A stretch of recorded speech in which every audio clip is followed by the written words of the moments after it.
I really wanted to get back in here tonight and try to see what I can do around the door frame.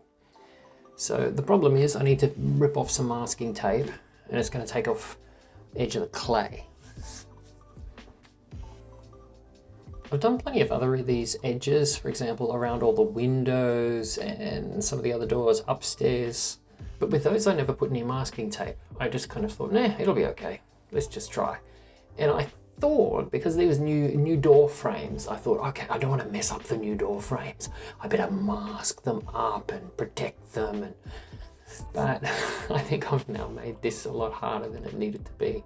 I probably should have trusted my clay skill. But I think I'm just going to rip this off, and then let's see what the damage is, and let's see what I need to fix.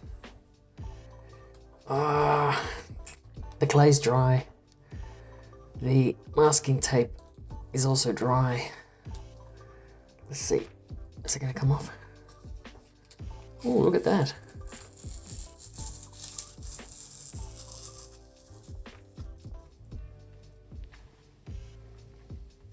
Well, that looks good. Right, so that's going to work fine. Okay, I'll continue to pulling that off. Let's have a look. It seems like the mistake I made is trying to take it off while the masking tape was wet and the clay was wet yesterday. So I'll need to repair that bit down the bottom. I'll do that without any masking tape. And well, hopefully that's the end of this part of the story.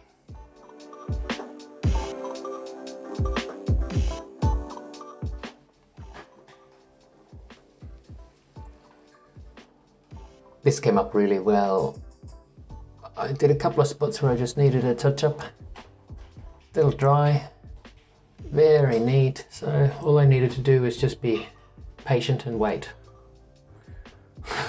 This should be the answer to everything. I mean, this renovation takes so long. I should just sometimes wait just a little bit. But lesson learned, try to remember that for the future. So if you use some masking tape, you put some clay on that, just let it all dry. Let everything dry and then just very carefully peel it off.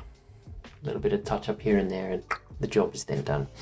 This bit down here, this was a bit harder to touch up, and I think it looks okay. It's not perfect, but if I give it a little bit of a smoothing tomorrow, it will look good all the way down to the floor. So that looks all right. And yes, it is true that this is the inside of the toilet room. But I will sit on the throne at some point and notice these things if I don't do them properly. So I'm trying to do a good job everywhere in the house, even the spots that I don't see very often. And there are a few other touch-ups needed around the house. I'll show you some of those tomorrow. We'll do a quick little tour of what I've done in the renovation, but in particular, just the spots that still need some touching up. Just like the little bit of touching up I've done successfully tonight. So I'll see you here tomorrow for that. Bye.